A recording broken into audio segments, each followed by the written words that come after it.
Et bonjour à tous, on se retrouve aujourd'hui pour les résultats de Raw du 12 décembre 2022.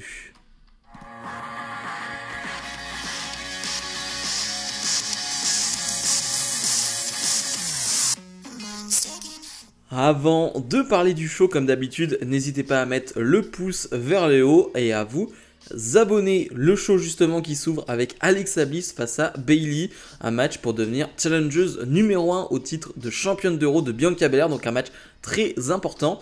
Et Bayley qui va se retrouver toute seule dès le début du combat parce que Becky Lynch va s'en prendre à Io Sky et Dakota Kai. C'est top, je trouve ça vraiment top parce que pour une fois Bayley se retrouve seule, pour une fois on a un match 1 contre 1 avec Bayley et j'ai envie de dire enfin parce que là c'est pour une opportunité, donc c'est un match très important, donc je trouve ça bien. Le match en question va durer 10 minutes, il est correct, voilà, il est moyen bon, c'est à dire que je suis pas hyper emballé par ce qui se passe. C'est un match où il n'y a pas trop de problèmes, même si je crois que Bayley se fait mal à la tête à un moment donné sur un Hurricanrana porté par Alexa Bliss, où elle retombe assez mal sur la tête.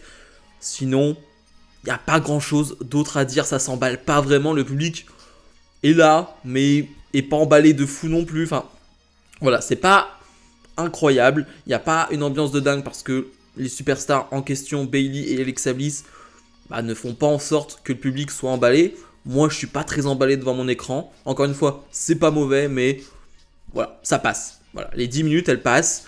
Finalement, en fin de combat, Bayley veut tricher en enlevant la protection sur l'un des coins des rings. Finalement, Bianca Belair, la championne d'Euro, est là et voit tout ça et le dit à l'arbitre. Il va y avoir petit problème entre Bayley et Bianca Belair. Alexa Bliss va en profiter pour gagner ce match et donc devient la challengeuse de Bianca Belair. Et en fait, le plus important, c'est ce qui se passe après le combat où Alexa Bliss demande à faire un petit câlin à Bianca Belair. Et au moment où elle fait un câlin, il y a le logo de Bray Wyatt qui est projeté vraiment une seconde sur l'écran géant. Et Alexa Bliss va prendre Bianca Belair en position du finish de Bray Wyatt, le Sister Abigail. Et au bout d'une seconde, elle s'enlève, l'air de dire, et elle s'en va, l'air de dire, merde, qu'est-ce que j'ai fait? Qu'est-ce que je viens de faire? Voilà, elle est possédée, elle est contrôlée. Bref, c'est ce que j'aime. Vraiment, j'aime beaucoup. J'aime beaucoup ce qui se passe avec Alexa Bliss. Est-ce qu'elle va rejoindre Bray Wyatt ou non? On ne sait pas. Mais en tout cas, il y a toujours elle est toujours possédée par Bray Wyatt. Il y a toujours quelque chose avec Bray Wyatt. Et là, pour le coup, c'était très bien joué. Le coup du Sister Abigail qui est porté après le câlin de cette manière-là, j'ai adoré. On enchaîne avec AJ Styles qui fait face à Chad Gable, un match qui va durer 7 minutes. Un excellent combat et j'ai envie de dire quel match n'est pas bon quand Chad Gable est dans un match et quel match n'est pas bon quand AJ Styles est dans un match. Donc tu combines les deux ensemble et ça donne un excellent combat. Ça dure 7 minutes, il fallait pas que ça dure plus longtemps. Voilà, on est dans la mid-card, pas de souci là-dessus. C'est vraiment très bon pour de la mid-card et pour le coup ça fait bien le boulot. La fin de combat aussi est vraiment géniale avec le Styles Clash de AJ Styles qui est porté suite à un tombé de AJ Styles et il va réussir à rattraper Gable, à le remonter en Styles Clash. Bref, je vous conseille de le voir si vous ne l'avez pas vu parce que vraiment c'était très joli et donc AJ Styles va remporter ce match. Ouais, très bon choix. AJ Styles qui enchaîne quand même un peu de victoire là, donc j'ai hâte de voir où ça va mener. Match 3 contre 3, on retrouve le Judgment Day face à Street Profit et Akira Tozawa. Je rappelle que la semaine dernière, le Judgment Day voulait s'en prendre à Akira Tozawa, mais les Street Profit sont venus en aide à Tozawa. Et donc on a ce match qui va durer 11 minutes et qui était vraiment très bien, très bien, belle ambiance et j'ai presque envie de dire bizarrement, belle ambiance surtout pour Akira Tozawa. Tozawa qui va avoir une énorme pop pour finalement l'enchaînement final où Tozawa est sur le ring et lui fait son enchaînement, lui est sur le ring et fait de belles choses. Akira Tozawa c'est un très bon catcheur, il n'y a pas de souci là-dessus. Et ce que j'aime c'est que ça rajoute une fraîcheur à ce roster. Ce roster a besoin de fraîcheur, a besoin de nouvelles stars, de nouvelles superstars et c'est bien, ça rajoute un vent de fraîcheur, ça rajoute de nouvelles affiches, de nouvelles possibilités et c'est très bien. Bon, maintenant, c'est vrai que j'aimerais qu'ils mettent en avant plus des superstars d'NXT plutôt que Akira Tozawa, ça c'est autre chose. Mais bref, en tout cas, Akira Tozawa, grosse ambiance pour lui, vraiment. À la fin, il se retrouve face à Dominic Mysterio, il fait son enchaînement. Et les gens sont debout et il y a une grosse pop pour lui, donc c'est vraiment cool. Finalement, Tozawa va se faire avoir par un Damien Priest qui va lui porter une Celtic Cross assez impressionnante. Il est sur le tablier du ring et il va le projeter dans le ring, c'est très impressionnant. Et donc le Judgment Day va remporter ce match. C'était très divertissant. Johnny Gargano et Dexter Lumis sont décidément les Pères Noël, vraiment, parce que Dexter Lumis, qui a regagné son argent que The Miz lui avait volé, eh bien, il décide avec Johnny Gargano d'acheter l'un des shops WWE qu'il y avait sur place et d'acheter toute la marchandise qu'il y avait dedans. Et finalement, ils vont donner ça au public. Donc vraiment, c'est joyeux Noël, joyeuse fête. Vraiment, là, on est vraiment en plein dedans. Johnny Gargano, le babyface ultime. Voilà, c'est content. Il y a des sourires de partout. C'est génial. Finalement, quelqu'un va les attaquer. Eh bien, c'est The Miz. The Miz qui veut récupérer son argent, entre guillemets, son argent. Mais directement, Adam Pearce est derrière lui. Adam Pearce va lui dire, non, Miz, redonne l'argent. Ça marche pas comme ça. Tu peux pas prendre l'argent des uns et des autres comme ça. Ça ne fonctionne pas comme ça. Et The Miz va proposer quelque chose. Un rematch face à Dexter Lumis la semaine prochaine. Ce qui va un peu décevoir le public d'ailleurs. Et finalement, Johnny Gargano lui dit, ok, un rematch. Mais tu sais ce qu'on va faire? On va mettre cet argent au-dessus du ring, et ce sera un match de l'échelle, et on va doubler cet argent. Voilà, là, parce que là, c'est l'argent de Dexter Lumis, toi, tu vas mettre ton argent aussi, et donc, on va doubler cet argent. Ok, et donc, on aura ça la semaine prochaine, pourquoi pas. J'avoue que je pensais que cette histoire était terminée, maintenant, avoir un petit ladder match, avec l'argent qui est au-dessus, avec cet esprit de Noël aussi, qui est autour de cette histoire. J'avoue que ça me plaît un peu. Candice LeRae fait face à Io Sky. Candice LeRae qui avait battu Dakota Kai et qui maintenant fait face à l'autre membre de l'équipe, Io Sky. Un match qui va durer 8-9 minutes. J'ai bien aimé le match, mais ce que j'ai pas aimé, ce n'est pas de leur fait, ce n'est pas de leur faute. Déjà, dès le début, on a des gros plans sur Bayley pendant 5 minutes. Bayley qui doit commenter le match, mais qui est tellement déprimée, elle est tellement pas dedans, suite à sa défaite face à Alexa Bliss plus tôt dans la soirée, et bien qu'elle ne commente pas, elle est juste assise et elle ne fait rien, et on a que des plans sur elle. J'avoue que c'est gênant, moi ça me gêne quand j'ai un combat, et en fait, j'ai que des plans sur quelque chose qui se passe à l'extérieur, ça m'énerve. Et deuxièmement, à un moment donné, t'as Candice LeRae qui monte sur le coin du ring, et bim, on lance la pub.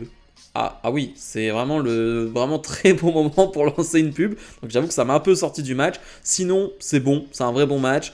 Le public est pas très dedans, voilà, voire pas du tout dedans. Il y a 2-3 prises qui les réveillent, c'est-à-dire que le public dort un peu, mais tu as 2-3 prises où le public se dit ok, c'est intéressant. Tu as un Poison Rana porté par Candice LeRae à l'extérieur du ring, tu as un springboard, dropkick porté par Io Sky. Donc voilà, ça aide à faire lever le public pendant quelques secondes, mais c'est pas dans la continuité.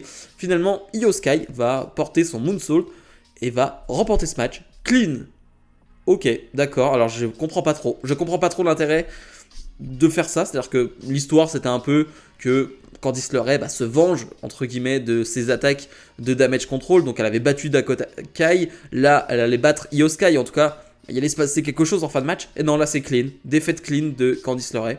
J'avoue que j'ai pas très bien compris. Elias fait face à Solo Sikoa, mais avant, il y a plusieurs choses à dire. Déjà, Matt Riddle, qui s'est fait détruire par Solo Sikoa la semaine dernière, sera absent 6 semaines. Du coup, Elias se retrouve tout seul et Elias a demandé en backstage à Kevin Owens de venir l'aider. Sauf que Kevin Owens, il a de la mémoire. Il se rappelle de toute l'histoire avec Ezekiel et Elias. Si vous vous souvenez bien, vous aussi, Kevin Owens qui était le seul à comprendre que Elias était Ezekiel était Elias, donc ça l'énervait. Et donc, Kevin Owens, il a dit non, je vais pas venir t'aider. Non, tu me demandes vraiment de venir t'aider après tout ce qui s'est passé. Non. Et finalement, Elias va faire une petite chanson en début de match, enfin avant le match. C'était plutôt très cool d'ailleurs. Et donc on a ce match entre Solo Sikoa et Elias qui va durer 5 minutes. C'était 5 bonnes minutes, exactement ce qu'il faut. C'est bien aussi les matchs de 5 minutes. Faut pas que des matchs de 12-13 minutes. 5 minutes, c'est très bien pour ce type de combat-là où les deux peuvent briller, ou au moins tu t'ennuies pas pendant 5 minutes. Et c'est parfait. Solo Sikoa va remporter ce match clean. Après le match, il veut s'en prendre à Elias, encore une fois en faisant la même prise que la semaine dernière à Matt Riddle. Déjà, il va lui porter le Samoan Spike à la Umaga, rest in peace. Et finalement, Kevin Owens va arriver, va porter un stunner à Solo Sikoa qui va se retrouver à l'extérieur du ring. Et là, j'avoue que j'ai pas compris. Solo Sikoa qui va vendre le stunner 10 secondes. Vraiment, il le vend 10 secondes. Il le vend, il est au sol, la caméra se tourne, Solo Sikoa est debout et veut se frapper avec Kevin Owens. Ok, d'accord, j'ai pas compris. Ok, tu vends quelque chose 10 secondes, tu vends le finish de Kevin Owens pendant 10 secondes. D'accord.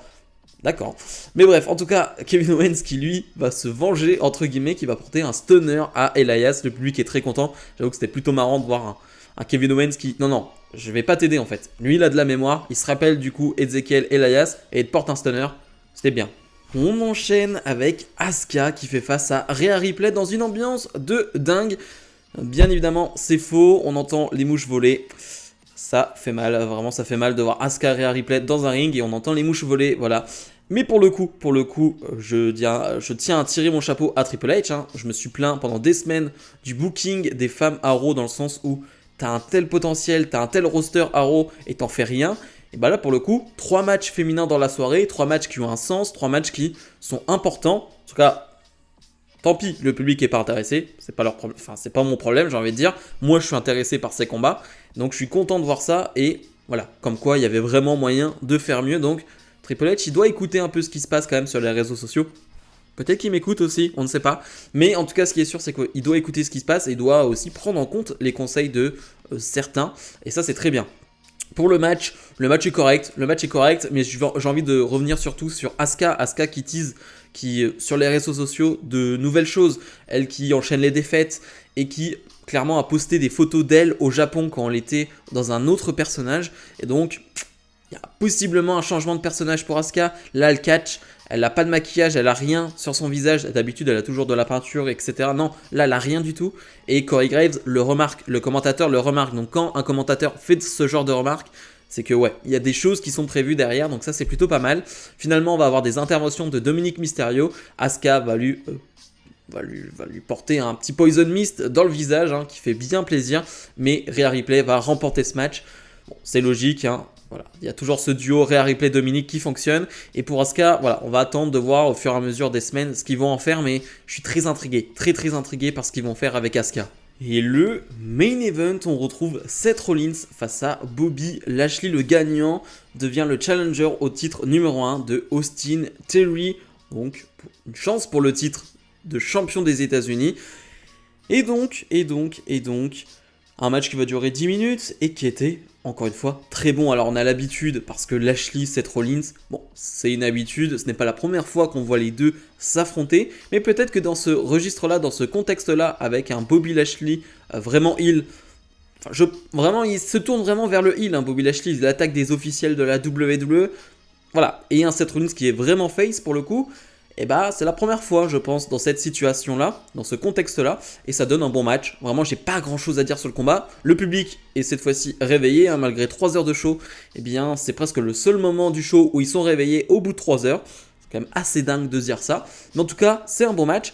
La fin de match pour le coup, je valide pas vraiment. C'est-à-dire que va y avoir un souci avec l'arbitre. L'arbitre qui va se blesser en allant à l'extérieur du ring et du coup il va mal compter selon Bobby Lashley sur un tombé de Bobby Lashley et donc Lashley va être énervé auprès de l'arbitre. Lashley un peu déconcentré, Lashley qui veut porter son spear, il se fait contrer par un pedigree de Seth Rollins. Ça c'est le contre basique aussi qu'on a vu des centaines de fois, le spear contré en pedigree, mais c'est toujours aussi beau, toujours aussi classe, toujours aussi bien porté.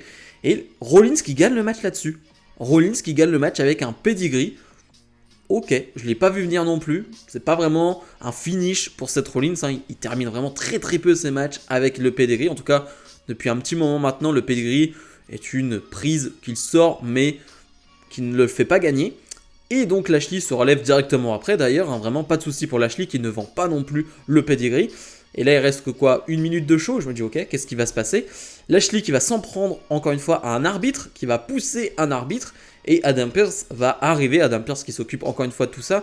Adam Pearce qui va se faire pousser par Bobby Lashley. Et là j'ai envie de dire c'est presque la chose la plus intéressante du show. Eh bien Adam Pearce qui va dire à Bobby Lashley, ok Bobby, tu es viré. Ok, d'accord, je pensais pas qu'on allait partir dans cette direction là. Ça prend un angle totalement différent de ce que j'avais imaginé, mais là je trouve ça très intéressant pour le coup. Un Bobby Lashley qui finalement s'en prend aux officiels de la WWE, qui au lieu juste d'avoir une amende, et bah cette fois-ci est renvoyé. Ok, ça m'intéresse pour la suite. Et là pour le coup, vous avez éveillé ma curiosité. Bilan de ce Raw, comme je l'ai dit un peu pour le main event, c'est-à-dire que t'as rien de très mauvais, c'est-à-dire qu'il n'y a aucun match, il n'y a aucun segment, je me dis oh là là c'est vraiment nul, oh là là j'ai envie de passer à autre chose. Mais il n'y a rien non plus de fantastique. Moi, je vais retenir 2 choses. C'est-à-dire que je vais retenir le turn, la Alexa Bliss possédée par Bray Wyatt. Ça m'intrigue énormément. Et bien évidemment, les dernières secondes du show avec un Bobby Lashley qui se fait renvoyer par Adam Pearce. Et sur 3 heures, tu retiens 2 choses. je trouve que c'est un peu léger. Je trouve que c'est un peu léger. Il y a des bons matchs, hein. Les matchs féminins sont plutôt pas mal. Le Rollins Bobby Lashley est un bon main event, rien à dire. Mais ça manque d'un petit truc. Ça manque d'un petit truc. On est dans la continuité, bien évidemment. Le temps va être long, hein. Je rappelle que c'est le Royal Rumble, c'est encore dans 2 mois, hein, dans un mois et demi. Donc c'est encore long. Il va y avoir du temps à perdre. Mais bon, ça reste un Raw correct dans l'ensemble. Donc si je dois donner une note, on est sur un, allez, 6, 6,5 sur 10. Comme d'habitude, n'hésitez pas à mettre le pouce vers le haut, à vous abonner. Et nous, on se retrouve dans la semaine pour d'autres vidéos. Salut, salut!